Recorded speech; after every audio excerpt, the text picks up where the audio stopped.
কালিয়াচকে তৃণমূলের সাংগঠনিক সভা বৃহস্পতিবার কালিয়াচক টাউন লাইব্রেরি প্রাঙ্গণে অনুষ্ঠিত হল তৃণমূল কংগ্রেসের সাংগঠনিক সভা। কালিয়াচক 1 নম্বর ব্লকের সভাপতি সারিউল শেখের উদ্যোগে এই সভার আয়োজন করা হয়। সভায় উপস্থিত ছিলেন সুজাপুরের বিধায়ক জাস্টিস আব্দুল গনি, বন এবং ভূমি কর্মাধ্যক্ষ আব্দুর রহমান সহ তৃণমূল কংগ্রেসের বিভিন্ন শাখা সংগঠনের সভাপতি এবং সদস্যরা। এদিনের আলোচনার মূল বিষয় ছিল এসআইআর সমস্যা, শারদ সম্মাননা অনুষ্ঠান, শাখা সংগঠনকে আরও শক্তিশালী করার কৌশল সহ একাধিক issue.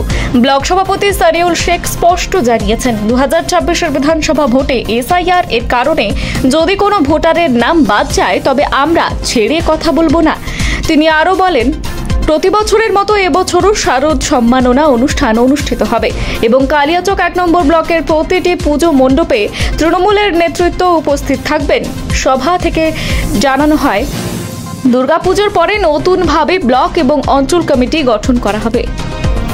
Bureau report, news hunt TV.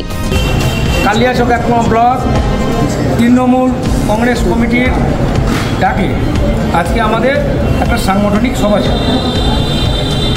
সেই সভাতে আমরা ব্লক কমিটির সদস্য, অঞ্চল সভাপতি, প্রধান পঞ্চায়েত সমিতি সদস্য সকল, তারপরে আপনার জেলা পরিষদ এবং জেলা কমিটির সদস্য, তাদেরকে নিয়ে আজকে আমাদের এবং সমস্ত শাখা সংগঠন নিয়ে আজকে আমাদের একটা সাংগঠনিক আলোচনা হলো সেটা। এবং আজকে উপস্থিত ছিলেন আমাদের সুজাপুরের বিধায়ক জাস্টিস আব্দুল গনি। এজেন্ডা ছিল আজকে যেটা আগামী দিনে যেটা কর্মসূচি, সেটা হচ্ছে একটা এসআইআর নিয়ে। দ্বিতীয় নম্বর হচ্ছে আপনার যে শারদ সম্মান উৎসব, আমাদের ব্লকে প্রত্যেক বছরও হয়, তার সাথে সাথে এই বছরও সেটা হবে। এবং আমরা 2 নম্বর হচ্ছে প্রত্যেকটা পূজা কমিটিকে আমরা পূজা কমিটি মণ্ডপ পরিদর্শন করব আমরা। আর তারপরে হচ্ছে যে খুব পুজোর পর আমাদের নতুন একটা ব্লক কমিটি হবে, অঞ্চল কমিটি হবে, অঞ্চলের চেয়ারম্যান হবে, প্রেসিডেন্ট হবে। সেই মূলত এই 4-5টা এজেন্ডা নিয়ে আজকে আমাদের এই সাংগঠনিক সভা ছিল। আজকে মূলত এসআইআর নিয়ে যে সমস্ত কথা চলছে, হুইসপার চলছে, এটা কীভাবে ইফেক্টিভলি করতে হবে, হ্যাঁ, এ নিয়ে যেন সবাই একমত হয়ে যেন ইলেকশনের কাজটা হয় এবং একজনও যেন যোগ্য ভোটার বাদ না যায়, সেটা নিয়ে একটা কর্মসূচি হচ্ছে।